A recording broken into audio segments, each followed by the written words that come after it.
My name is Hazel Mitchell, and I'm 34 years old. My relationship with my sister Amanda has always been complicated, to say the least.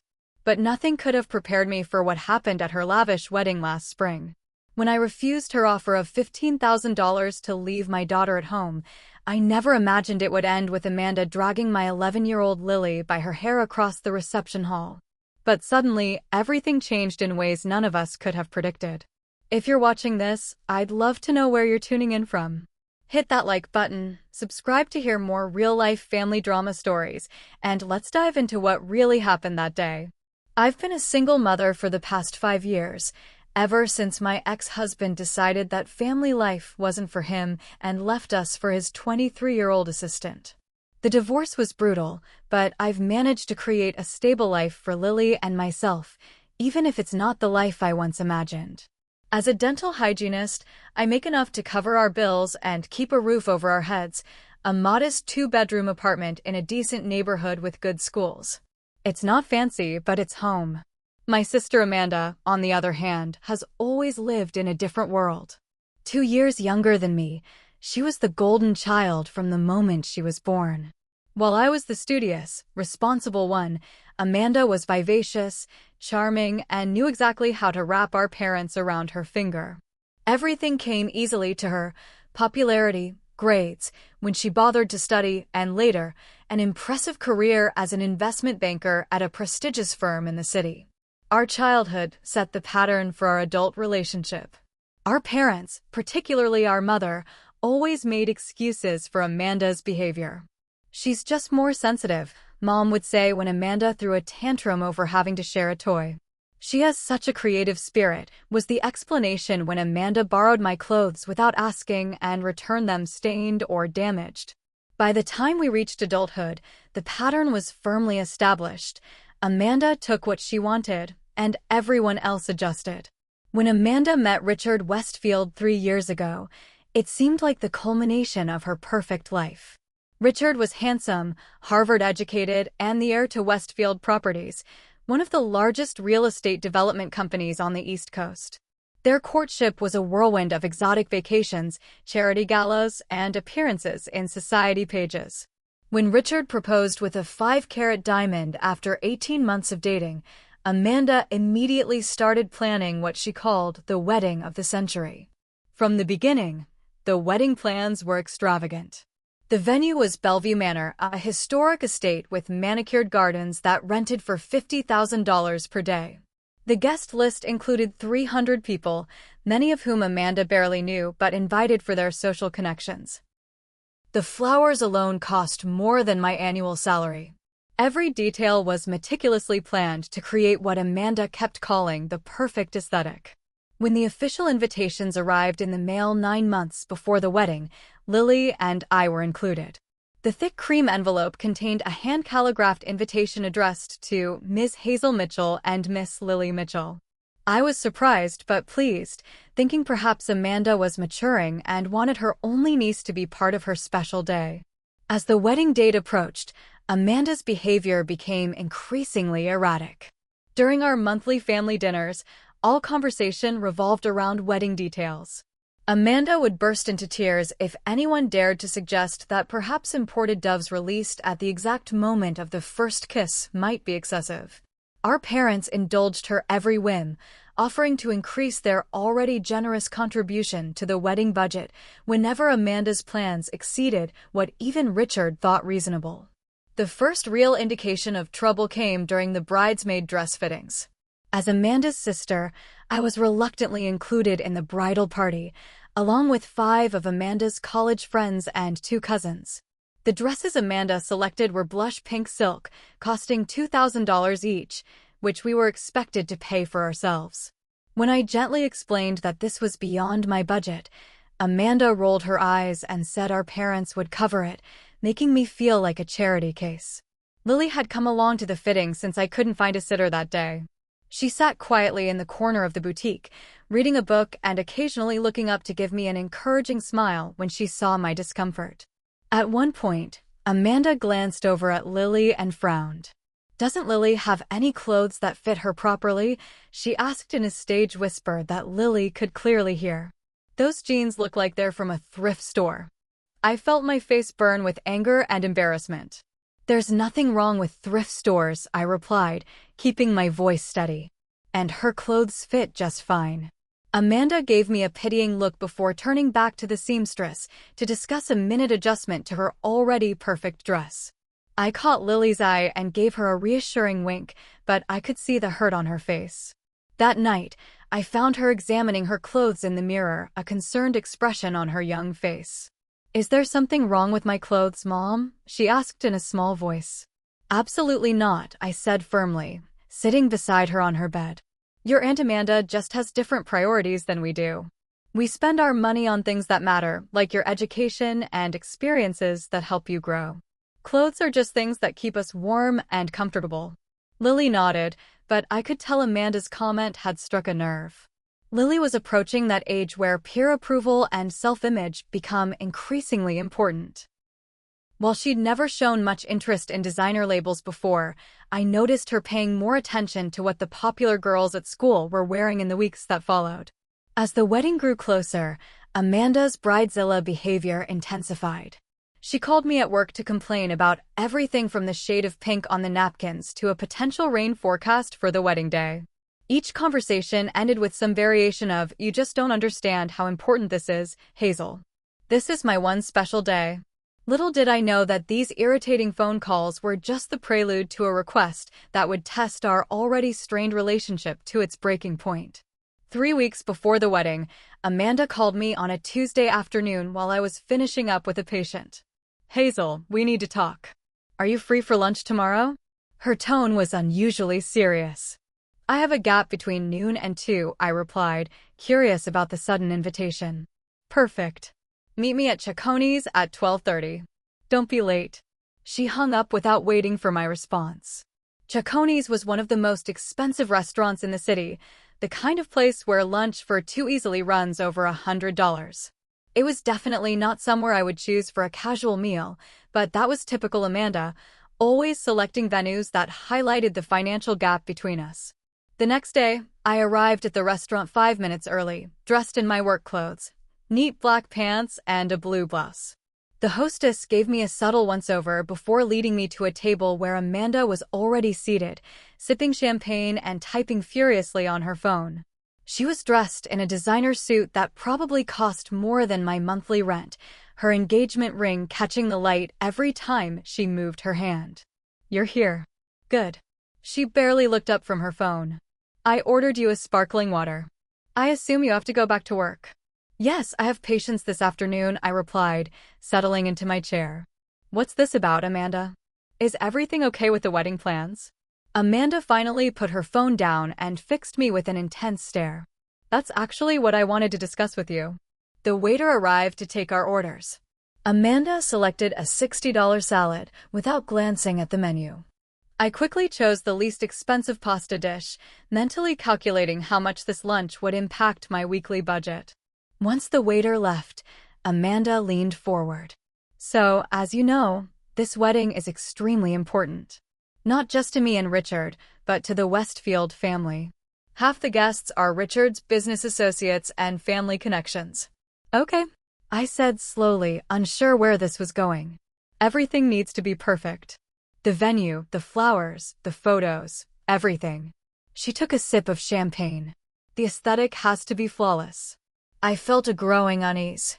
"Amanda, what exactly are you trying to say?" She set down her glass and looked me directly in the eyes. "I think it would be better if Lily didn't attend the wedding." The restaurant seemed to go silent around me. "Excuse me? It's nothing personal," she continued quickly. "It's just that, well, she doesn't quite fit with the look we're going for. The photographer suggested that all children at the wedding should have a certain, polished appearance. And let's be honest, Hazel, Lily is at that awkward age. The braces, the glasses, you know how preteens can be in photos." I sat there, stunned into silence.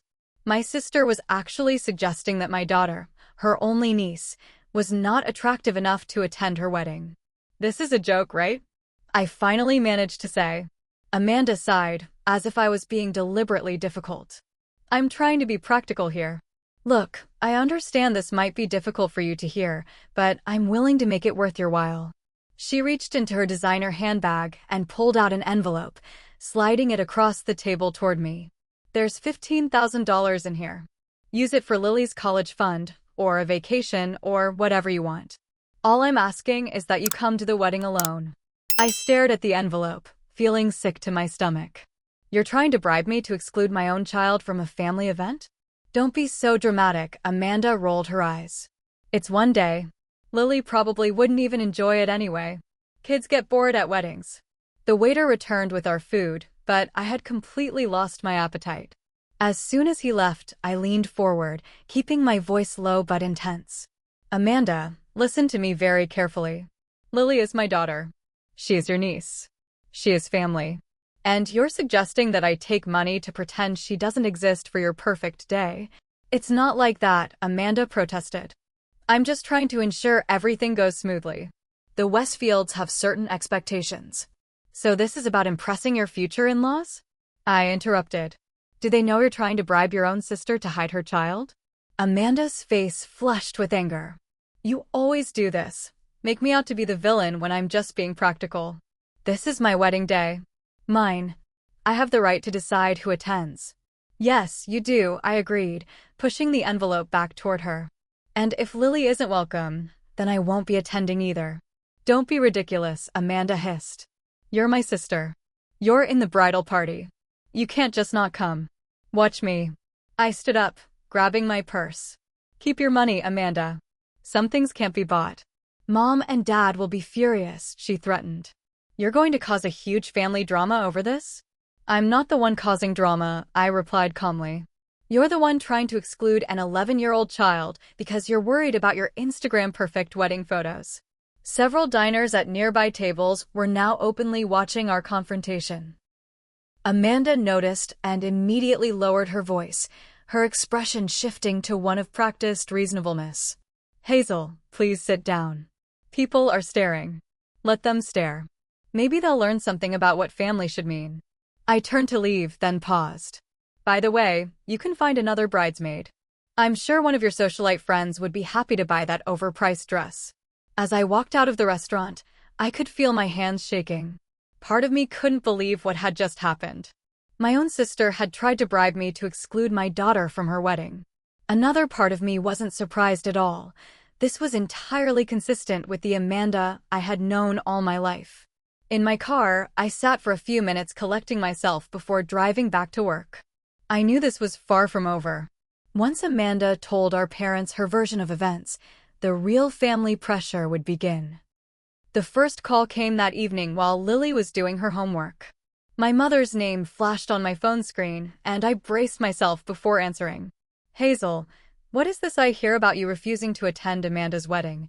Her voice was sharp with disapproval. Did Amanda tell you why? I asked quietly, moving to my bedroom so Lily wouldn't overhear. She said you two had a disagreement about the arrangements. Honestly, Hazel, whatever it is, can't you just go along with it for once? It's her special day. I took a deep breath. Mom, Amanda doesn't want Lily at the wedding. She offered me money, $15,000, to leave my daughter at home because apparently Lily doesn't fit the aesthetic she's going for. There was a pause on the other end of the line. For a moment, I thought my mother might actually take my side. Well, she finally said, $15,000 is very generous. You know how important this wedding is to Amanda and the impression she wants to make on the Westfields. I couldn't believe what I was hearing. Are you seriously suggesting I should take the money and exclude my daughter from a family event? Don't be so black and white about everything, Hazel. It's just one day, and that money could really help you and Lily. Think about her college fund. Be practical for once. Practical. I repeated, my voice rising despite my efforts to stay calm. What lesson would I be teaching Lily if I took money to hide her away because someone thinks she's not pretty enough for their photos? My mother sighed the long-suffering sigh I'd heard throughout my childhood whenever I failed to go along with Amanda's wishes. You always make everything so difficult. This isn't about Lily not being pretty enough. It's about Amanda wanting a certain type of event. An event where her only niece isn't welcome, I pointed out. Just think about it, Hazel. That money could make a real difference for you both. The call with my father the next day wasn't any better. While my mother at least attempted to disguise her preference for Amanda's feelings over Lily's, my father was more direct. "Sometimes we make sacrifices for family, Hazel," he said in his no-nonsense tone. "Your sister has worked hard to build this relationship with the Westfields. Their approval means a lot to her future."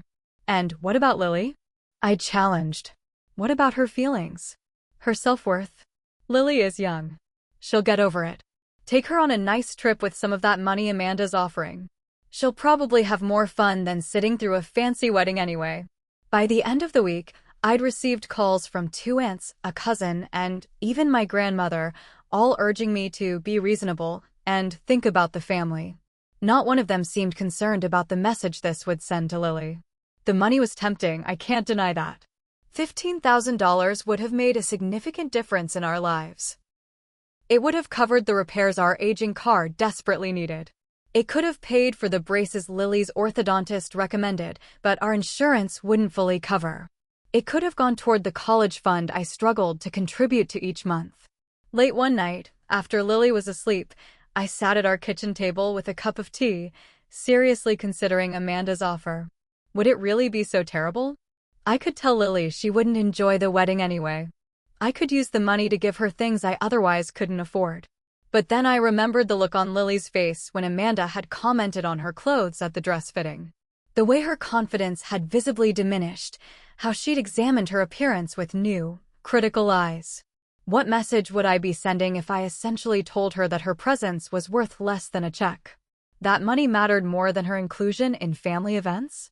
The next morning, I found Lily at the breakfast table, carefully spreading peanut butter on her toast. "Honey, I need to talk to you about something," I said, sitting across from her. "Is it about Aunt Amanda's wedding?" she asked, surprising me. "I heard you talking on the phone to Grandma." I felt a pang of guilt, realizing she must have overheard more than I intended. "Yes, it is. There's been some discussion about the guest list." Lily nodded solemnly. "Aunt Amanda doesn't want me to come, does she? Because of how I look?" The directness of her observation broke my heart. "It's not about you, sweetheart. It's about Aunt Amanda and her issues. But yes, she suggested that maybe you shouldn't attend." Lily was quiet for a moment, methodically cutting her toast into 4 neat triangles. "It's okay, Mom. You can go without me. I don't mind staying with Mrs. Jenkins next door." "That's not going to happen," I said firmly. "If you're not welcome, then I'm not going either. We're a package deal, you and me." "But she's your sister," Lily pointed out. "And Grandma and Grandpa will be upset if you don't go." "Listen to me, Lily," I took her hands in mine. "Sometimes in life, you have to stand up for what's right, even when it's difficult. Even when people you love don't agree with you. I would never exclude you from something important just because someone else has superficial concerns." Lily squeezed my hands. "Thank you, Mom." She hesitated before adding, "Did Aunt Amanda really offer you money to leave me at home?" I winced, wishing she hadn't overheard that part. "She did. But no amount of money could ever make me do that." "That's a lot of money, though," Lily said thoughtfully. "We could have fixed the car." "We'll figure out the car another way," I assured her. "Some things are more important than money." Despite my decision, I kept thinking about the wedding. Amanda had been awful, yes, but it was still a major family event. My parents would be there, relatives we rarely saw would be attending. And part of me wanted to show Amanda that she couldn't manipulate me with her money or threats. After several days of consideration, I made a decision. We would attend the wedding, both of us. Amanda had sent the invitation to both Lily and me, and she hadn't officially uninvited us. If she wanted to make a scene on her wedding day, that would be her choice. The week before the wedding, Lily and I went shopping. Our budget was tight, but I wanted us both to look our best. We found a beautiful navy blue dress for Lily at a consignment store, elegantly simple and age-appropriate. For myself, since I was no longer a bridesmaid, I purchased a modest but flattering burgundy dress from a department store sale rack. The night before the wedding, I laid out our outfits, making sure everything was pressed and ready. Lily's dress was paired with the pearl necklace my mother had given her for her 10th birthday. My outfit was complemented by a pair of earrings that had belonged to my grandmother. Do you think Aunt Amanda will be mad when she sees us? Lily asked as she brushed her teeth before bed. Probably, I admitted, not wanting to lie to her. But that's for her to deal with. We're going to be polite, dignified, and we're going to hold our heads high. We have every right to be there. As I tucked Lily into bed, I felt a mixture of determination and anxiety. I was proud of the decision we'd made, but I couldn't shake the feeling that Amanda wouldn't let this go easily. What I didn't realize was just how dramatically things would unfold the next day. The morning of Amanda's wedding dawned bright and clear, the perfect May day she had been hoping for. Lily and I took extra care getting ready, making sure every detail was perfect. I helped Lily style her hair in a neat bun that showed off her face, and she wore her glasses rather than contacts because they actually suited her better. "You look beautiful," I told her honestly as we prepared to leave. "Remember, whatever happens today, just be yourself. That's more than enough." Lily nodded solemnly. "You look beautiful too, Mom." Bellevue Manor was even more impressive in person than it had appeared in the photos Amanda had been showing off for months. The historic mansion was set on 50 acres of manicured grounds, with formal gardens, a reflecting pool, and a view of the mountains in the distance. As we drove up the long, tree-lined driveway, I could see white chairs arranged in perfect rows on the great lawn, with an elaborate floral arch marking the spot where Amanda and Richard would exchange their vows. Luxury cars filled the parking area, Mercedes, BMWs, even a few Bentleys. Our modest Honda looked distinctly out of place among them. A valet in a crisp uniform approached as we parked, and I saw his expression change slightly when he saw our car. I handed him the keys with a polite smile, refusing to be embarrassed. Guests were already gathering on the lawn, the women in designer dresses and fascinators, the men in tailored suits. I recognized a few relatives among the crowd, but most of the 300 attendees were strangers. Richard's family connections and business associates, Amanda's work colleagues and social circle. My mother spotted us almost immediately, hurrying over with a tight expression on her face. "Hazel, I thought we discussed this," she hissed, her eyes darting to Lily. "No, you suggested something unreasonable and I declined," I replied calmly. "We were both invited, and we're both here." "Amanda will be furious," my mother warned. "That's her choice," I said. "We're going to find our seats now." I guided Lily away from my mother, toward the rows of white chairs. The usher checked our names on the guest list, his expression revealing nothing as he directed us to seats in the back row on the bride's side. Clearly, Amanda had anticipated we might come, and had made sure we would be as far from the center of attention as possible. The ceremony itself was predictably lavish. String quartet music filled the air as the bridesmaids processed down the aisle in their blush pink dresses, followed by Amanda on our father's arm. Her gown was a custom-designed Vera Wang creation that had been featured in a bridal magazine spread the previous month. The dress alone had cost more than my annual salary. I had to admit that my sister looked stunning. Her dark hair was swept up in an elegant chignon, her makeup flawless. As she glided down the aisle, guests murmured appreciatively. Richard waited at the altar, looking handsome and slightly nervous in his tuxedo. The vows were personal and touching. Despite my complicated feelings about Amanda, I found myself moved as she and Richard promised to love and cherish each other. Lily sat quietly beside me, occasionally whispering a question about the ceremony. After the exchange of rings and the pronouncement of marriage, the newlyweds processed back down the aisle to applause. Guests were then directed to the cocktail hour on the terrace while the wedding party took photos. "Are you hungry?" I asked Lily as we followed the crowd toward the terrace. "A little," she admitted. "Everything looks so fancy." The cocktail hour was a display of wealth that made me uncomfortable. Ice sculptures, champagne fountains, servers circulating with trays of hors d'oeuvres that looked more like art than food. Lily and I found a quiet corner, accepting glasses of sparkling cider from a passing waiter. I noticed several relatives deliberately avoiding us, clearly having been informed about the situation. My father approached briefly, giving Lily an awkward pat on the shoulder before making an excuse about needing to find my mother. After an hour, guests were invited into the grand ballroom for the reception. Crystal chandeliers hung from the ceiling, casting a warm glow over tables adorned with elaborate floral centerpieces. Each place setting featured gold-rimmed china and multiple crystal glasses. A live band played softly on a raised platform. Our assigned table was at the very back of the room, far from the head table where Amanda and Richard would sit with their parents and the best man and maid of honor. We were seated with distant cousins I barely knew and an elderly great-aunt who was hard of hearing.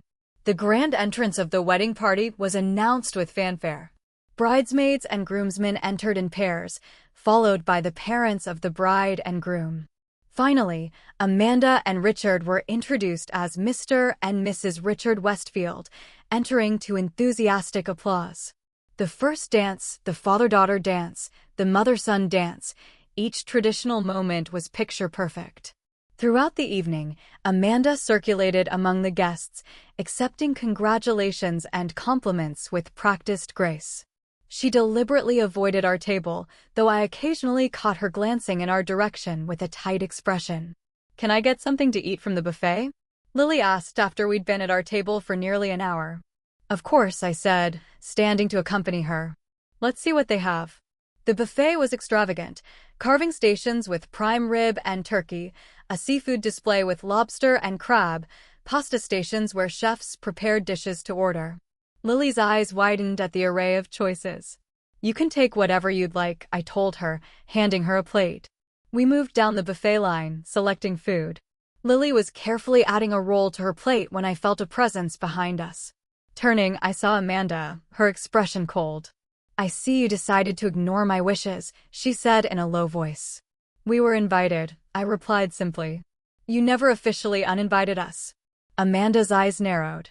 "You know perfectly well what I wanted." "Yes, I do." And I decided it was unreasonable. Before Amanda could respond, Lily turned around, balancing her plate. In her movement, she accidentally bumped into Amanda, causing a small drop of sauce to land on the skirt of Amanda's wedding gown. Time seemed to freeze. Lily's face drained of color as she realized what had happened. "I'm so sorry, Aunt Amanda," she said immediately. "It was an accident. I didn't mean." "You clumsy little brat." Amanda's voice rose sharply, cutting through the ambient noise of the reception. "Look what you've done to my dress. My perfect dress." Guests at nearby tables turned to stare. Richard, who had been chatting with his best man across the room, looked over with concern. "It's just a tiny spot," I said, trying to defuse the situation. "It's barely noticeable." "Not noticeable?" Amanda's voice grew even louder. "This dress cost $20,000. And she's ruined it." I said I was sorry. Lily's voice trembled, her eyes filling with tears. "Sorry doesn't fix my dress." Amanda's face was contorted with rage. "This is exactly why I didn't want you here. You're ruining my perfect day." And then, in a moment I will never forget as long as I live, Amanda grabbed Lily by her hair, yanking her backward. "Look what you've done," she screamed, pulling Lily's head down toward the barely visible spot on her dress. "Look at it." Lily cried out in pain, dropping her plate, which clattered to the floor, splattering food across Amanda's shoes and the hem of her gown. The entire reception fell silent. Every eye was on us. Richard was already moving across the room, his expression horrified. My reaction was instantaneous and visceral. I lunged forward, grabbing Amanda's wrist and wrenching her hand away from Lily's hair. "Don't you dare touch my daughter," I shouted, pushing myself between them. Lily stumbled backward, sobbing. Amanda's face was twisted with fury. "Look what she did to my dress. My shoes. Everything is ruined." "It's a drop of sauce and some potatoes," I said, my voice shaking with anger. "What you just did to an 11-year-old child is assault." Amanda tried to push past me, her hands reaching for Lily again. I blocked her, and she shoved me hard enough that I stumbled backward. "You've always been jealous of me," she hissed. "You and your awkward, ugly daughter came here deliberately to ruin my day." The gasps from the guests around us were audible. I regained my balance and stepped forward, my hands clenched into fists at my sides. "Say whatever you want about me," I said, my voice deadly quiet. "But if you ever speak about my daughter that way again, or lay a hand on her, You will regret it for the rest of your life." Amanda raised her hand as if to slap me, but before she could, someone caught her wrist. It was Richard. "Amanda, stop this. Now." His voice was firm and cold in a way I'd never heard before. Two security guards hired for the event approached rapidly, clearly unsure whether to intervene in what was obviously a family dispute. "Is there a problem here, sir?" one asked Richard. Richard still held Amanda's wrist. "Please escort my wife to the bridal suite. She needs a moment to compose herself." "How dare you?" Amanda turned her fury on Richard. "You're taking their side? After what that brat did to my dress." Richard's expression was grim. "What I saw was you physically assaulting a child at our wedding reception. In front of everyone we know." Amanda looked around, suddenly seeming to realize that the entire reception was watching in shocked silence. Richard's parents stood nearby, their expressions a mixture of horror and embarrassment. "Lily," Richard said gently, looking past me to where my daughter stood trembling. "I am so sorry that happened. Are you hurt?" Lily shook her head, though she was still crying. I wrapped my arm around her shoulders protectively. "I didn't mean to get sauce on her dress," Lily whispered. "It was an accident." "Of course it was," Richard assured her. "No one thinks otherwise." He turned to Amanda. "You owe your niece an apology." Amanda's mouth fell open in disbelief. "You can't be serious. Look at my dress." "I don't give a damn about the dress," Richard said, his voice quiet but intense. "You just dragged a child by her hair in front of 300 people because of a drop of sauce. Do you have any idea how completely unhinged that is?" Amanda's eyes filled with tears, not of remorse, I noted, but of frustration and anger. "Everyone's ruining my day. First Hazel brings that child after I specifically." She stopped abruptly, seeming to realize what she was about to reveal. "After you specifically what?" Richard asked, his eyes narrowing. Amanda remained silent, her chest heaving with emotion. "She offered me $15,000 to leave Lily at home," I said, meeting Richard's gaze directly. "Because Lily didn't fit the aesthetic she wanted for the wedding photos." Richard stared at Amanda, shock evident on his face. "Tell me that's not true." Amanda's silence was confirmation enough. "Mr. Westfield," one of the security guards said gently. "Perhaps we should move this conversation somewhere private." Richard nodded. "Yes. Amanda, go with them to the bridal suite." "I'll be there shortly." Amanda began, but he cut her off. "Now, Amanda." The security guards escorted Amanda away. She went without further protest, though the look she shot me over her shoulder was venomous. Once she was gone, Richard turned to me. "Hazel, I am deeply sorry. I had no idea Amanda had made such a request of you." "It's not your fault," I said, still holding Lily close. "Actually, it is," he said grimly. "I've been ignoring warning signs for months, telling myself it was just wedding stress." He knelt down to Lily's level. "Lily, I want you to know that what your aunt did was completely wrong. No one should ever treat you that way, especially not family." Lily nodded, wiping her tears with the back of her hand. Other guests had begun to murmur among themselves. I was acutely aware of being the center of attention in the worst possible way. "Maybe we should go," I said quietly to Richard. "I don't want to make things any more difficult." "Please don't," he replied, surprising me. "At least not yet. Let me deal with Amanda first." Before I could respond, Richard's mother approached us. Evelyn Westfield was an elegant woman in her 60s, impeccably dressed in a silver gown that complemented her gray hair. "Hazel, isn't it?" she said, her voice gentle. "And this must be Lily. Would you both come with me for a moment? I think we could all use a little quiet after that unpleasantness." I hesitated, but there was genuine concern in her eyes. I nodded, and she led us to a small library off the main ballroom, closing the door behind us to muffle the sounds of the reception. "Please sit down," she gestured to a pair of leather armchairs. "Can I get you anything? Water? Tea?" "Water would be nice," I said, realizing my throat was dry from the confrontation. Evelyn poured water from a crystal decanter on a side table, handing glasses to both Lily and me. "I want to apologize for what just happened," she said, taking a seat across from us. "That behavior was inexcusable." Thank you, I said, somewhat surprised by her kindness. But you have nothing to apologize for. I'm not so sure about that, Evelyn replied with a sad smile. Richard has told us very little about Amanda's family, and now I wonder if there was a reason for that. I didn't know how to respond, unwilling to criticize my sister further despite everything that had happened. Is your head okay, dear? Evelyn asked Lily, who was still sniffling occasionally. Lily nodded. It just hurt when she pulled my hair. I should think so, Evelyn said, her expression momentarily hardening before she composed herself again. You know, I wore glasses at your age too. I always thought they made people look intelligent. Lily gave her a tentative smile. That's what my mom says. Your mother is absolutely right, Evelyn assured her. We sat in the library for nearly 30 minutes. Evelyn asked Lily about school, her hobbies, her friends, treating her with genuine interest and respect. It was the kind of conversation I'd always wished Amanda would have with her niece. A knock at the door interrupted us. It was Richard's father, Harold. Richard would like to speak with you, Hazel, he said gravely. In private. I glanced at Lily, reluctant to leave her. Lily can stay with me, Evelyn offered. I was just about to show her the first edition of & of Green Gables in the library collection. It was my favorite book at her age.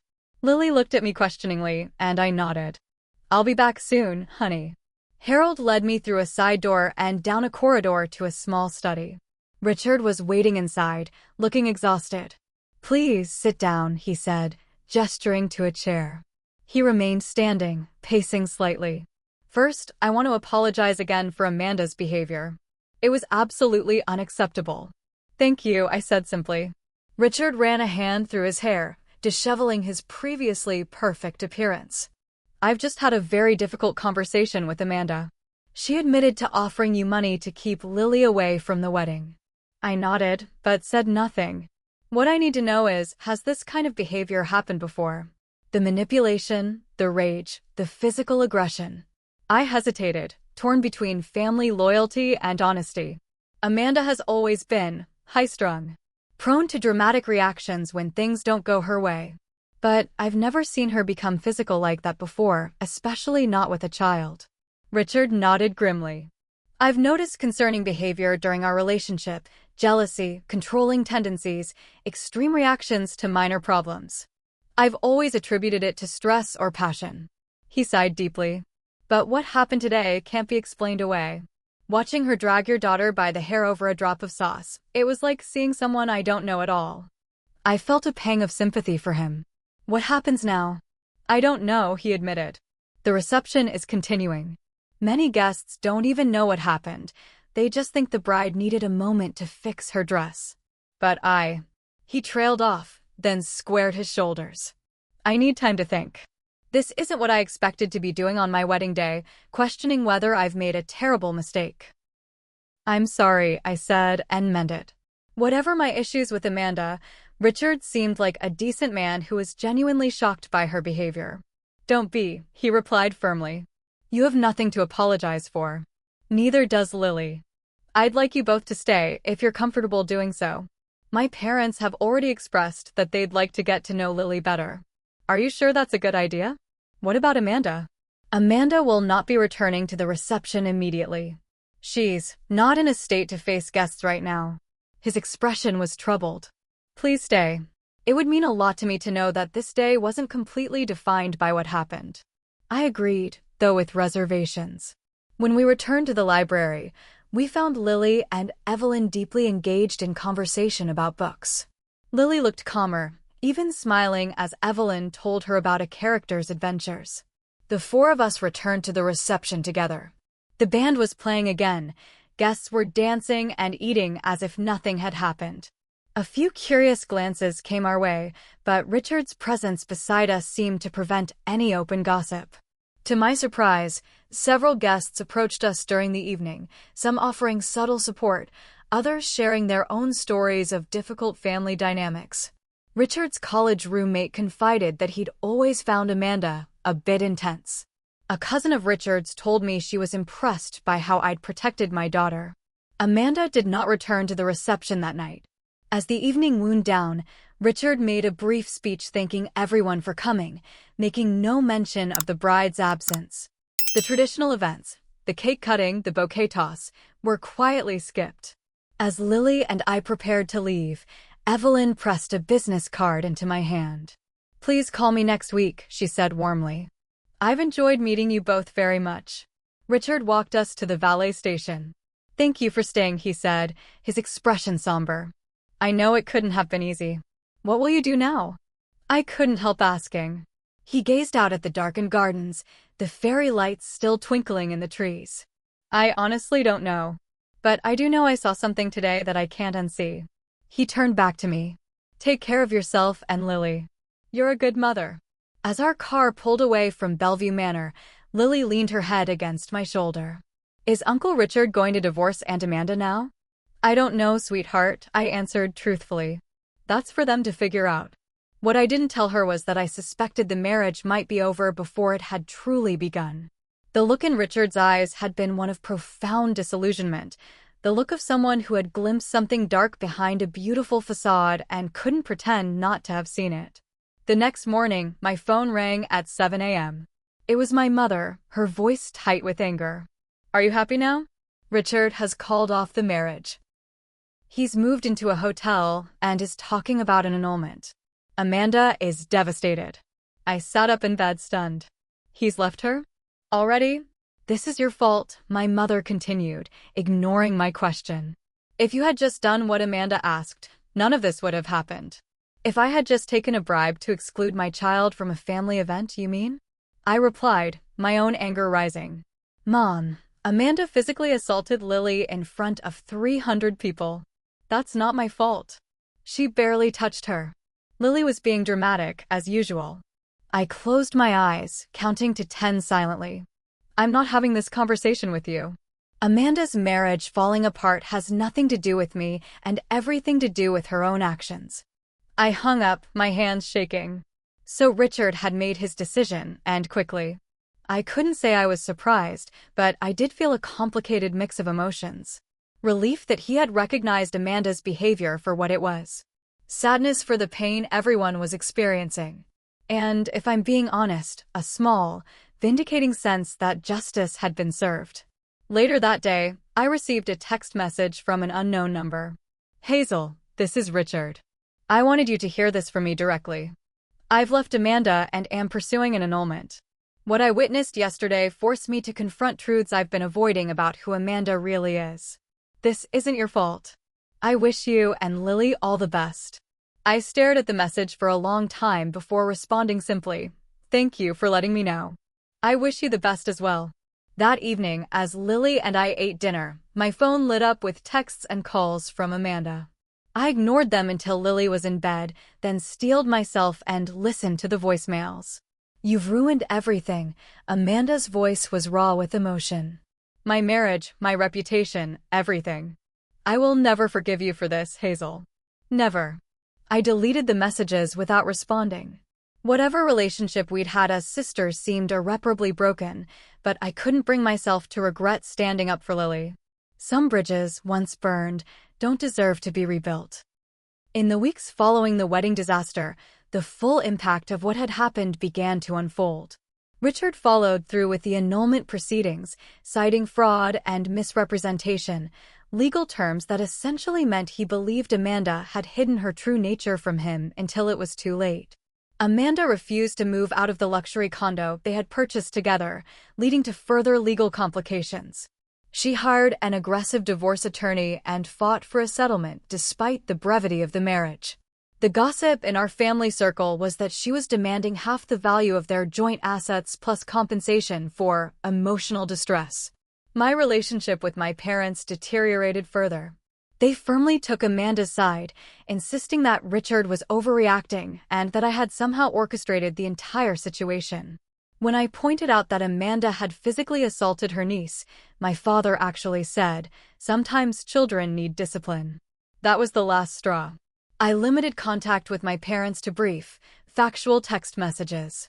I couldn't risk exposing Lily to their toxic attitudes. 3 weeks after the wedding, I received an unexpected email from Evelyn Westfield, Richard's mother. Dear Hazel, it read. I hope you and Lily are well. Harold and I have been thinking about you both. We wondered if you might join us for lunch this Saturday? No pressure, of course. We've enjoyed getting to know Lily, however briefly, and would value the chance to speak with you both again in happier circumstances. I was surprised by the invitation. Conventional wisdom suggested that in-laws typically sided with their child's spouse in a breakup, but then again, nothing about this situation was conventional. After confirming with Lily that she was comfortable with the idea, I accepted. The restaurant Evelyn chose was upscale but not ostentatious, a family-owned Italian place known for excellent food rather than scene-making. When we arrived, we found Evelyn and Harold already seated at a corner table, both dressed in casual elegance. Thank you for coming, Evelyn said warmly as we sat down. We weren't sure you would. I was surprised by your invitation, I admitted. But it seemed sincere. It absolutely is, Harold assured us. We've had quite a few revelations since the wedding day. Over appetizers, the conversation remained light. Evelyn asked Lily about school, and Harold, learning of Lily's interest in architecture, showed her photos on his phone of interesting buildings he'd seen in his travels. It wasn't until after our main courses arrived that Evelyn broached the subject of the wedding. We want you to know that we don't blame you in any way for what happened, she said directly. In fact, we owe you a debt of gratitude. Gratitude? I echoed, surprised. Harold nodded gravely. Richard had been showing signs of doubt about the marriage for months, but he kept pushing forward, convinced it was just normal pre-wedding jitters. What happened at the reception, seeing Amanda's true character so clearly displayed, gave him the clarity he needed. We'd had our own concerns about Amanda, Evelyn added. There were incidents during the engagement, mood swings, controlling behavior, disparaging comments about Richard's friends. But we kept our peace, not wanting to interfere. I understand, I said. It's difficult to know when to speak up about someone's partner, even when you have concerns. Exactly, Harold agreed. But watching her assault a child, your daughter, over something so trivial, that was a line crossed that couldn't be uncrossed. Lily, who had been quietly eating her pasta, looked up. Is Uncle Richard okay now? The simple question from a child seemed to touch something in both elder Westfields. Evelyn's eyes grew misty. He's doing better, dear, she said gently. It's been a difficult time, but he's a resilient person. As the meal progressed, I learned that Richard had moved temporarily to the Westfields' Boston home to distance himself from the legal battles and gossip in our city. He was focusing on work and, according to his parents, reflecting deeply on how he had missed the warning signs in his relationship with Amanda. Near the end of lunch, Harold cleared his throat, looking slightly uncomfortable.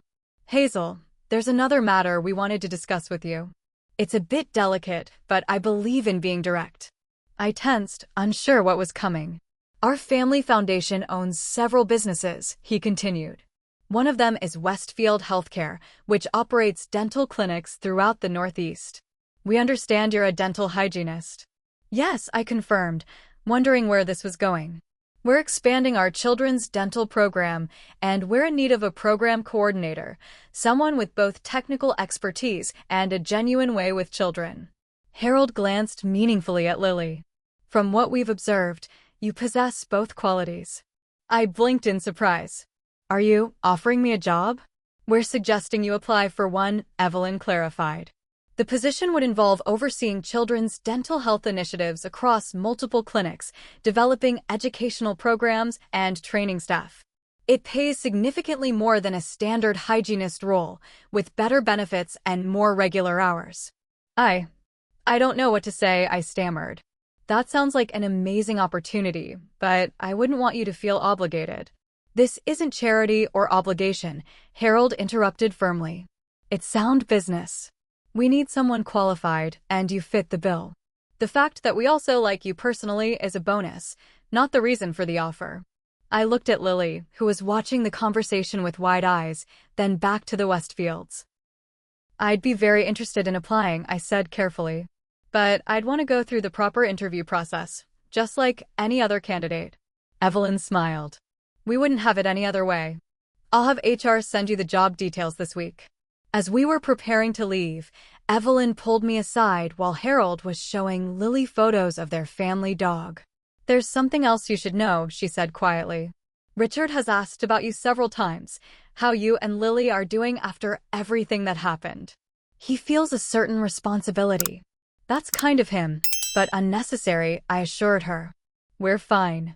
Nevertheless, Evelyn continued, "He mentioned wanting to reach out directly at some point, when the legal matters are settled.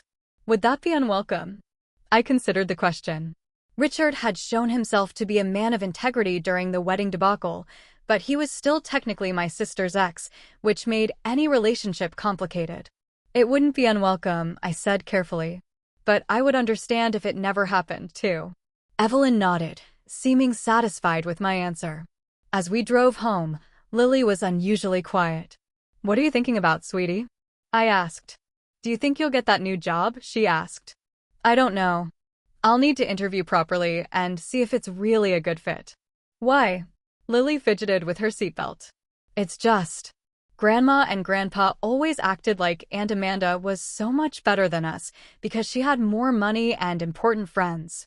But the Westfields are way richer than Aunt Amanda, and they're nice to us." The observation, so simple yet profound, made my heart ache. That's very true. Real class isn't about money or status, it's about how you treat people. 2 weeks later, after a rigorous interview process, I was offered the position at Westfield Healthcare. The salary was nearly double what I'd been making, with better hours that meant more time with Lily. I accepted immediately. The same day I received the job offer, I also received a text message from Richard. "Congratulations on the new position. My parents think very highly of you, and I trust their judgment.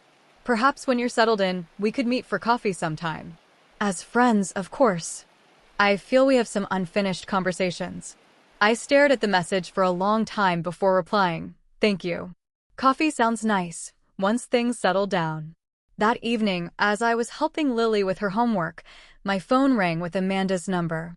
After weeks of ignoring her calls, I decided it was time to face whatever she had to say. "Hello, Amanda," I answered, keeping my voice neutral. "I heard you're working for the Westfields now," she said without preamble. "Was that your plan all along? To steal my life?"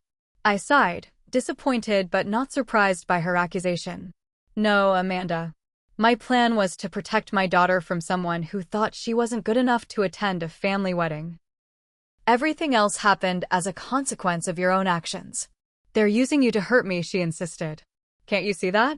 Richard is trying to punish me by being nice to you." "Not everything is about you," I said quietly.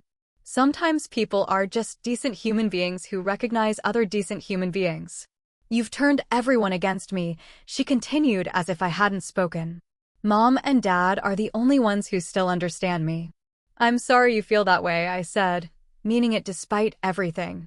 "I hope someday you'll be able to see things differently." "Don't pretend to care," Amanda's voice cracked slightly. "You won, okay? You got the job, the Westfield's approval, probably even Richard's attention. You always wanted what I had." "I never wanted your life, Amanda. I just wanted respect, for myself and my daughter. That's all." After a pause, Amanda said in a smaller voice, "Do you think we'll ever be sisters again? Like when we were little?" The question caught me off guard with its vulnerability. For a moment, I glimpsed the little girl who had once been my sister, before competition and jealousy had poisoned our relationship. "I don't know," I answered honestly. "That would require real change, real acknowledgement of the hurt you've caused. Not just to me, but to Lily." "I don't think I know how to be different," Amanda whispered. "That's something only you can figure out," I told her. "But it starts with wanting to change." After we hung up, I sat quietly for a long time, reflecting on how dramatically our lives had changed in just a few weeks. What had begun as a wedding day confrontation had somehow led to a complete reshuffling of our family dynamics and professional lives. I wasn't naive enough to think that everything would be perfect going forward. Amanda's issues ran deep, and my parents' support of her harmful behavior suggested they might never truly understand why I had taken the stand I did. But for the first time in years, I felt a sense of validation and possibility. The next morning, as Lily and I prepared for school and my last day at my old job, she paused while packing her lunch. "Mom?" I'm really proud of you, she said suddenly. For what, sweetie? For not taking Aunt Amanda's money. For standing up for me. For getting that cool new job. For everything. I pulled her into a hug, overwhelmed by emotion. I'm proud of us both, I told her. We're quite a team, you and I. As I held my daughter, I realized that sometimes the most unexpected turning points in life come disguised as moments of crisis. What had seemed like a wedding day disaster had ultimately been the catalyst for positive change in our lives, proof that standing firm in your values, even when it's difficult, can lead to unexpected blessings. 6 months after Amanda's disastrous wedding day, Lily and I stood in the doorway of our new apartment, surrounded by moving boxes and the fresh scent of possibility. The 3-bedroom unit in a well-maintained building was a significant upgrade from our previous home, bright, spacious, and in a neighborhood with one of the best school districts in the city. I still can't believe this is ours, Lily said, spinning in a circle in the empty living room. At almost 12 now, she was growing taller by the day, her confidence blossoming along with her height. Believe it, I told her, setting down a box labeled kitchen. You helped make this happen. It wasn't an exaggeration. My new position at Westfield Healthcare had indeed come with a substantial salary increase, but more importantly, it had provided stability and regular hours that allowed me to be more present in Lily's life. She, in turn, had adapted to our new circumstances with remarkable resilience, thriving in school and making new friends in our neighborhood. The job itself had exceeded my expectations. As the Children's Dental Program Coordinator, I was responsible for developing educational initiatives across 20 clinics, training staff, and ensuring that children from all backgrounds received proper dental care. The work was challenging but deeply fulfilling, drawing on both my technical skills and my experience as a mother. Richard had kept his word about staying in touch. Our coffee meeting had turned into a genuine friendship, albeit one we navigated carefully given the complicated family dynamics. He had returned to the city after 3 months in Boston, resuming his role at Westfield Properties, but with a new focus on affordable housing initiatives, something he said had been inspired partly by our conversations about economic inequality. My relationship with my parents remained strained. They continued to support Amanda unquestioningly, making excuses for her behavior and suggesting repeatedly that I should let bygones be bygones. When I insisted that any reconciliation would require a sincere apology to Lily, they accused me of being vindictive. You're using your daughter as a weapon against your sister, my mother had said during our last phone call. Family should come first. Lily is my family, I had replied. And she comes first. After that conversation, we limited our communication to holiday greetings and occasional updates about extended family members. It was painful, but I had come to accept that sometimes maintaining healthy boundaries meant creating distance from those who couldn't respect them. Amanda herself had gone through several phases in the aftermath of her failed marriage. First came intense anger, with threats of lawsuits against me for intentional infliction of emotional distress, threats her lawyer apparently convinced her were groundless. Then came a period of self-pity, during which she gave a disastrous interview to a local society magazine, portraying herself as the victim of a conspiracy between Richard and his family. Most recently, according to my cousin Julia, who still kept in touch with both of us, Amanda had begun seeing a therapist at her lawyer's insistence. The annulment proceedings had not gone in her favor, with the judge granting Richard's petition after reviewing video evidence from the wedding reception. Apparently, being confronted with her behavior from an outside perspective had finally cracked Amanda's denial, at least partially. She actually asked me if she'd always been that way, Julia had reported during our last phone call. I think she's genuinely trying to understand how things went so wrong. I wanted to believe that Amanda might eventually change, but I remained cautious. Decades of entitled behavior wouldn't be undone by a few therapy sessions.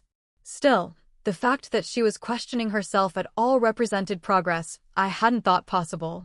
The Westfields had become unexpected allies in our lives. Evelyn regularly invited Lily and me to family events, treating us with a warmth my own mother rarely displayed. Harold had taken an interest in Lily's education, establishing a college fund for her that I initially resisted but eventually accepted as a genuine expression of generosity rather than charity.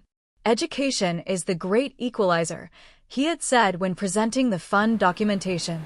Consider it an investment in a bright young mind. Richard's friendship had been perhaps the most surprising development of all. After our initial coffee meeting, we had fallen into a comfortable pattern of occasional lunches and text message exchanges. He had a dry sense of humor I hadn't glimpsed during his engagement to Amanda, and a genuine interest in Lily's well-being that went beyond mere politeness. "She reminds me of my sister at that age," he told me during one lunch. Smart, observant, unafraid to speak her mind. When Lily's school science fair approached, Richard volunteered to help with her project on sustainable urban architecture, a subject he knew well through his work.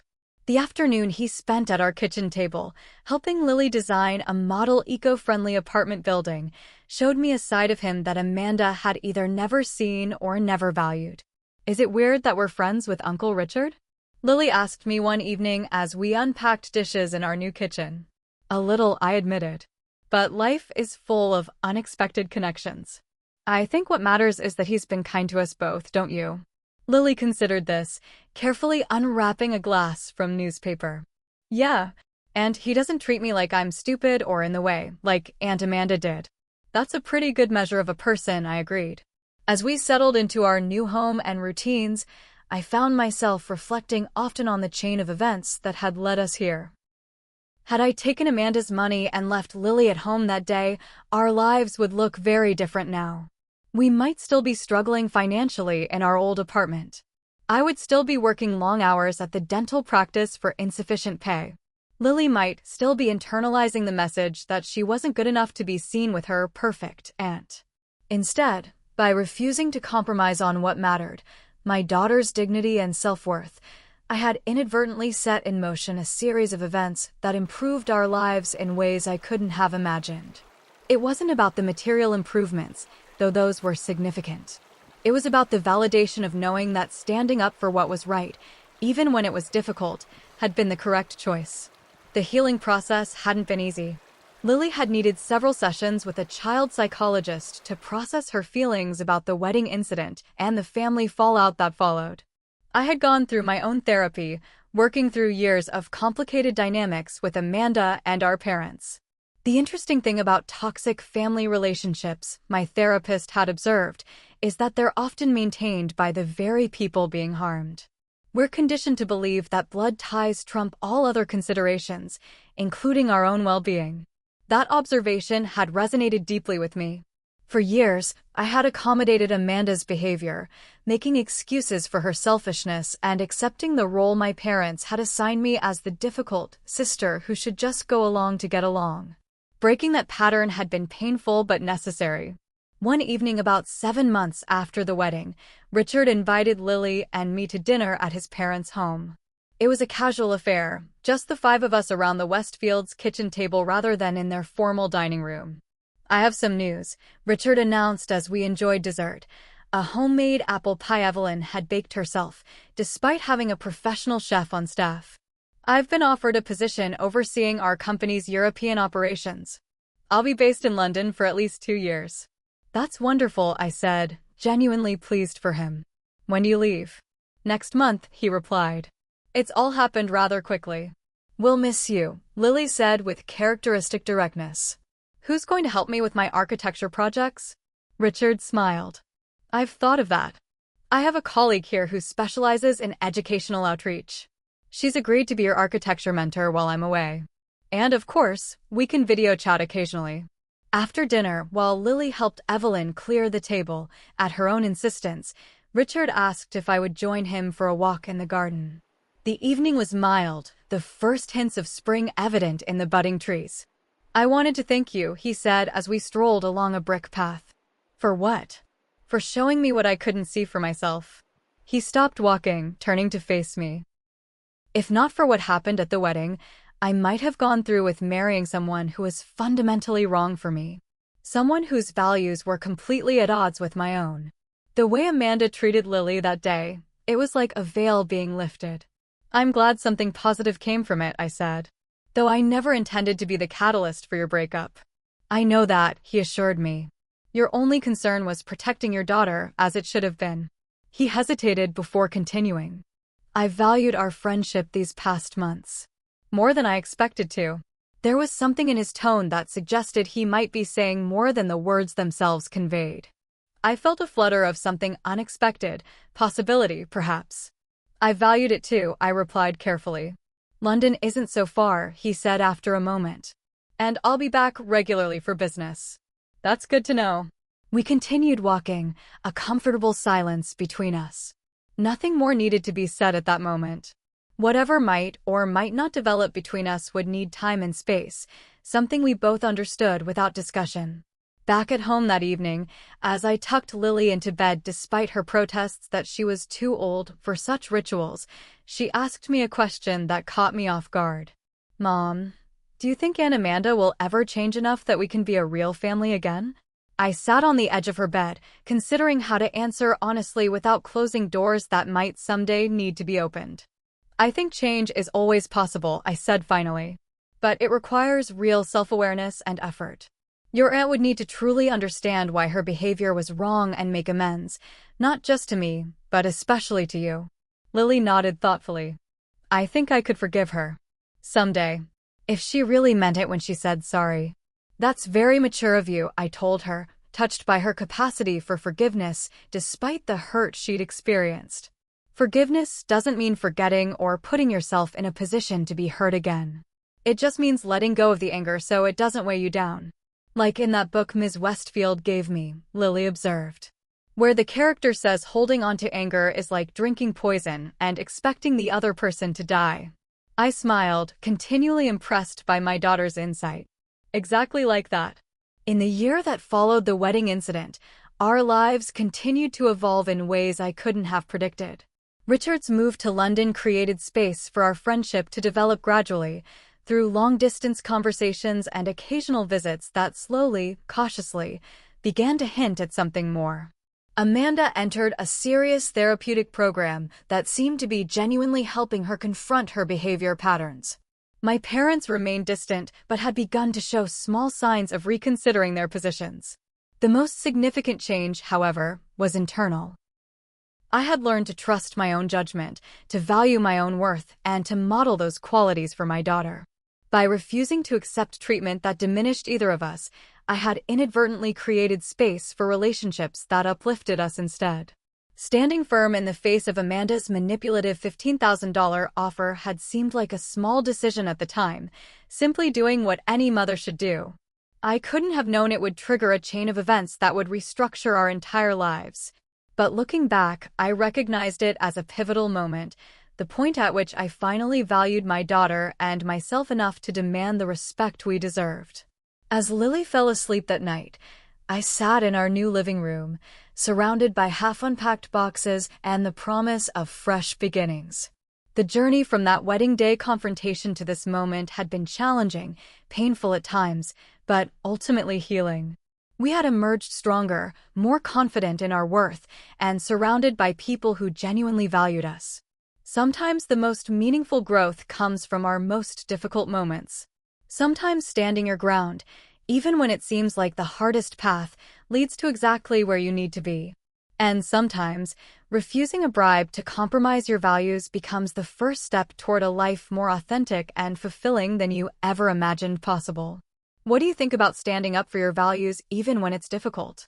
Have you ever had to make a tough choice that unexpectedly led to positive changes in your life? I'd love to hear your experiences in the comments below. And if this story resonated with you, please hit that like button and subscribe to hear more real-life family stories.